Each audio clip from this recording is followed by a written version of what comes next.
Hello നമസ്കാരം. എല്ലാവരും happy ആയിട്ടിരിക്കുന്നു എന്ന് വിശ്വസിക്കുന്നു. ഞാനിവിടെ ഹാപ്പി ആയിട്ടിരിക്കുന്നു. ഇന്ന് ഞാൻ എൻ്റെ ഫാസ്റ്റിംഗ് ബ്രേക്ക് ചെയ്തിരിക്കുന്നത് സോക്ക്ഡ് ആൽമണ്ട്സും റൈസിൻസും വെച്ചിട്ടാണ്.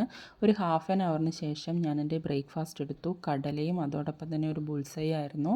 എൻ്റെ ഹസ്ബൻഡ് എന്നോട് ചോദിച്ചു ഇത് എന്ത് കോമ്പിനേഷനാണെന്ന്. കടല കഴിച്ച് കഴിഞ്ഞിട്ട് ആ ബുൾസൈയുടെ വെള്ള മാത്രം ആദ്യം കഴിക്കുക, പിന്നെ ആ മഞ്ഞ എടുത്ത് വായിലോട്ടിട്ടാലുണ്ടായിരുന്നല്ലോ, അടിപൊളി ടേസ്റ്റാട്ടോ. അത് കഴിഞ്ഞ് ഞാൻ എൻ്റെ മിഡ് മോർണിംഗ് സ്നാക്സ് ഒന്നും കഴിച്ചില്ല. വളരെ വലിയൊരു ദുരുദ്ദേശം ഉണ്ടായിരുന്നു. ഉച്ചയ്ക്ക് ഞാനൊരു ഫുൾ ചിക്കൻ ബിരിയാണിയാണ് കഴിച്ചത്. സൂപ്പർ ആൻഡ് ടേസ്റ്റി ആയിരുന്നു. ഹെവി ആയിട്ട് കഴിച്ചതുകൊണ്ട് തന്നെ വൈകിട്ട് ഞാൻ 4:30 ആയപ്പോൾ ഒരു ലൈറ്റായിട്ട് ഡിന്നർ എടുത്ത് അവസാനിപ്പിച്ചു.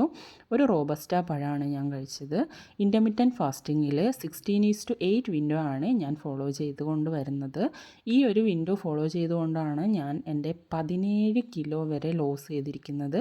വെയിറ്റ് ലോസിൽ താല്പര്യമുള്ളവർ ചാനൽ സബ്സ്ക്രൈബ് ചെയ്ത് കൂടെ കൂടിക്കോളൂ. Okay, thank you.